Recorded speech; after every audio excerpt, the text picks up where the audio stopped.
Today, we're setting out on an adventure close to home yet hidden in plain sight at the Genesee County Park and Forest. It's a place seldom mentioned by local equestrians, but rich with trails that offer more than meets the eye.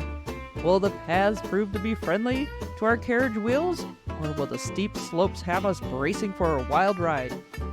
Grab your helmets and join us as we explore this lesser-known park, because you're listening to Rochester Trail Riders.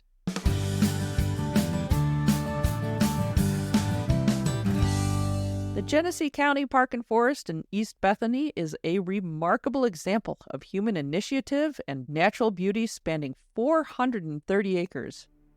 Purchased in 1882 and established as a nature preserve in 1915, the land initially served as a lumber resource for subsidized housing. In the 1920s, a man named George Fleming had a vision to preserve and reforest this parcel. Fleming's foresight led to a planting of over 200,000 trees by 1935, shaping the landscape we see today. The idea to designate this forest as a county park emerged in 1949, but it took until 1966, when the forest's growth necessitated thinning, for the plan to be put into action. This period marked the appointment of the park's first full-time supervisor and forester, ensuring professional care for the thriving woodland. The park owns its development and maintenance to a collective effort between community groups and organizations. Their dedication is evident in the ongoing tree planting projects, construction of pavilions and playgrounds, and the maintenance of extensive trail systems.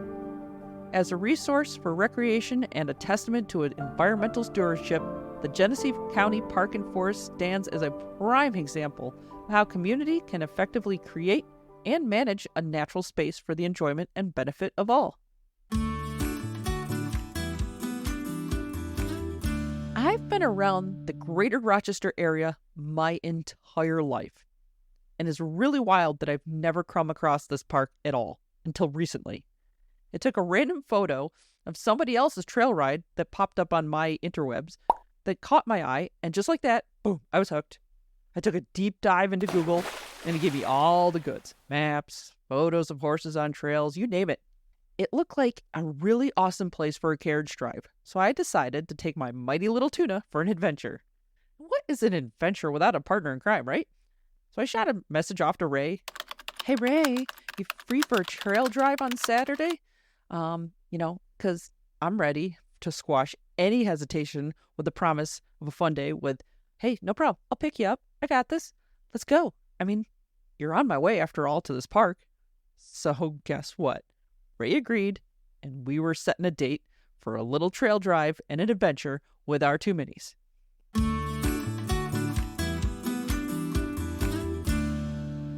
So that Saturday morning was off to a lively start with Tuna. She was being a little more stubborn than usual, probably annoyed that I gave her that shark fin look on her mane, took away her beautiful locks.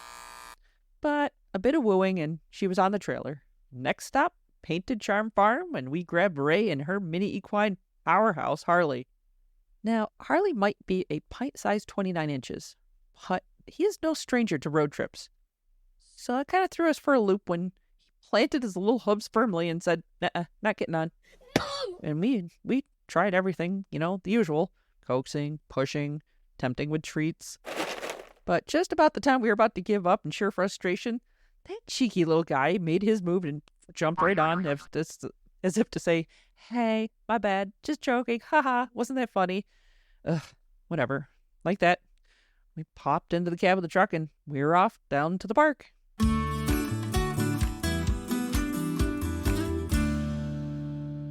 So there I was, playing a game of trust your gut over the GPS. Classic ADH move where, your gut's got a mind of its own.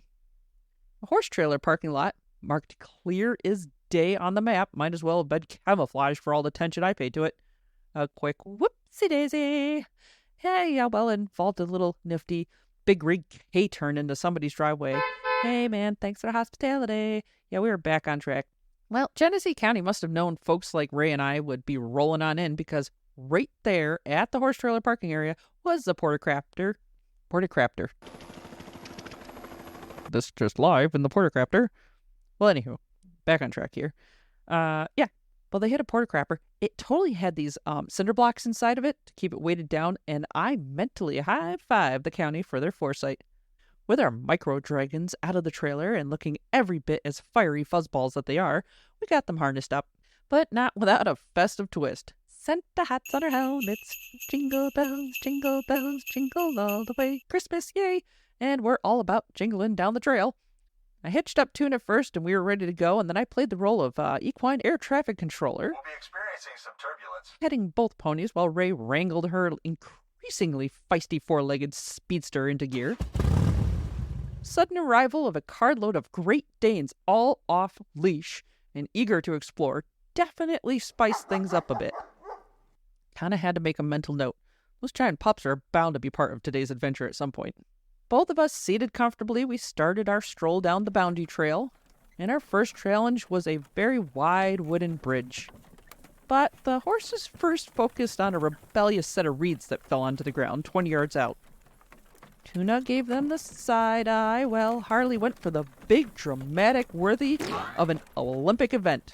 Well, the actual bridge was a piece of cake, and we crossed it without any fanfare. As we trekked forward, the path teased us with the prospect of a steep climb up.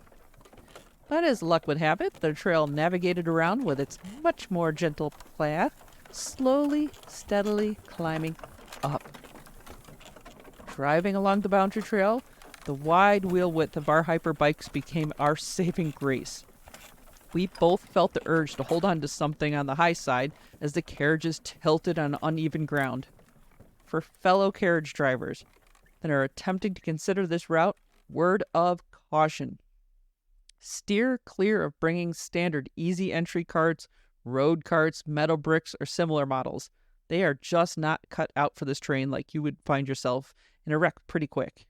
Those of you with marathon vehicles might have a better time of it, but it is not negotiable. You need a gator sitting on the high side to prevent tipping over. If you're not up for that kind of thrill, a safer and alternative route is to take the park road and join the trail via the wetland route. It's the only bypass this challenging section of trail has, assuming you're in a carriage. As if the trail itself wasn't a test, our Great Dane friends decided to up the ante. They popped out of nowhere, and then just as quickly disappeared, right out of sight. When we got closer, we found them, off the trail, blending into the woods like some sort of canine commando unit. Not exactly a relaxing sight for horses, but a quick hello from us humans helped everybody relax.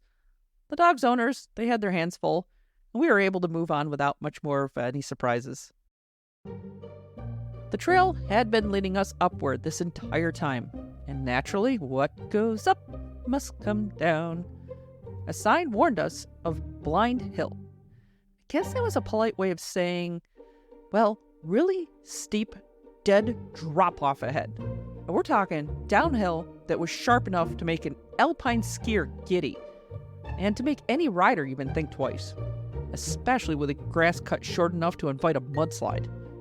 But fortune was on our side, and the Norway Spruce Trail branched off to our left, offering a less intense route down with a good cover of pine needles for traction. At the bottom, we reached the wetlands. A pond held back by an earth dam, complete with a couple of bridges. Those bridges are closed to horse traffic, but thankfully, right next to them was a mowed path with good footing for our carriages to pass. Beyond the pond, we hit a split in the trail and decided to play it straight, hoping to link up with the trail network across the road. But, as it turns out, the trails north of the park road are off limits to horses. Something the printed maps forgot to mention. The signs were clear enough, but it would have been nice for a heads up before we chose the road direction. A quick left turn took us up the park road where we learned something new. Memory Lane is now closed off to cars when the snow hits. That was a stroke of luck. It meant that we could trot down the road without dodging traffic, as we discovered all the trails in this direction are closed to horse traffic. With that, we swung a U-turn and made our way to the southeast trails, marked as fire breaks on the map. We found our way back to the boundary trail via a horse-friendly access spur near a cluster of pavilions. It was a welcome sight. The fire break trails were a dream. wide, well-footed, perfect for our horses and carriages. The landscape today was rolling with the hills, and that challenged our minis. We decided to loop back, sticking to the boundary trail, rather than venturing back out into the road again. The spruce trail was our ally once more, offering a gentler, although demanding ascent. Kudos to the minis who tackled this challenge like pros. They saved us the effort of having to get out and walk. The final stretch back to the parking lot tested our patience once again. I could have sworn this sideways slope got steeper. Now the drop-off was to our right. Those minis, they just kept on going, unfazed, a steady pace carrying us safely back to where we started. Our journey concluded with a round trip of 3.7 miles and 2,918 feet of elevation gain overall. It is hilly. Back at the trailer, the ponies with a picture of two very different post-adventure stories. Tuna, cool as a cucumber, barely broke a sweat. Harley, fiery little dragon that he is, was drenched. A clear sign he had been eager to take up the pace even more. I'm convinced he would have probably tackled that gigantic steep hill like it was nothing if given the chance. While Harley cooled off under his towel, we got everything in order for the ride home. You'd think with all that excitement, Harley would have been ready to call it a day and jump right back on the trailer. But no. He decided to be stubborn, giving the trailer a cold shoulder once again. With the clock ticking on my afternoon plans, I had to get creative. So I maneuvered the trailer near a pile of soil and the gentle nudge, I coaxed a little miniature renegade aboard. Making our way back to Ray's farm, we couldn't stop talking about our day at the park. Our verdict? We are absolutely in love with it. We're already planning our next visit. There's still a good enough stretch of the boundary trail left to be explored, not to mention several fire breaks that we hadn't even ventured down. One thing we agreed on, the boundary trail isn't carriage friendly until you reach the wetland area. Best for carriages to take the park road to the Pink Wetlands Trail or further to the fire breaks for access.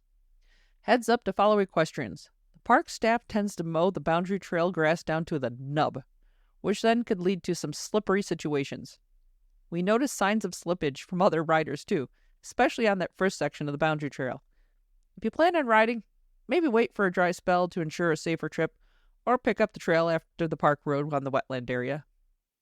All in all, it's an adventure we soon won't forget, and we're eager to repeat.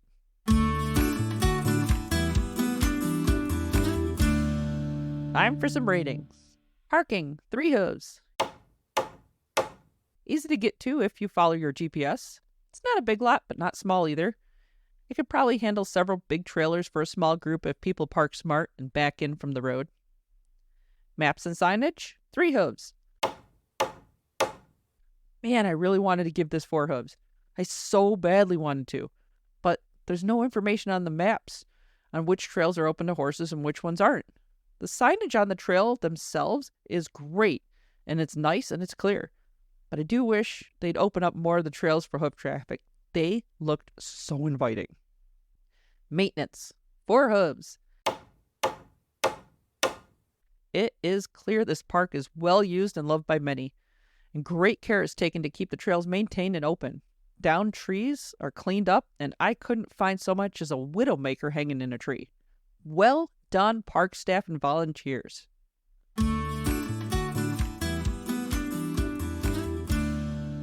That's a wrap. If you enjoyed this week's podcast, please take time out to like, subscribe, share with your friends. This helps keep me motivated to continue providing you with all this information and entertainment. As always, respect the trail, wear a reasonable braid bucket, and remember to clean up after your horse at the trailer site. Until next time, happy trails.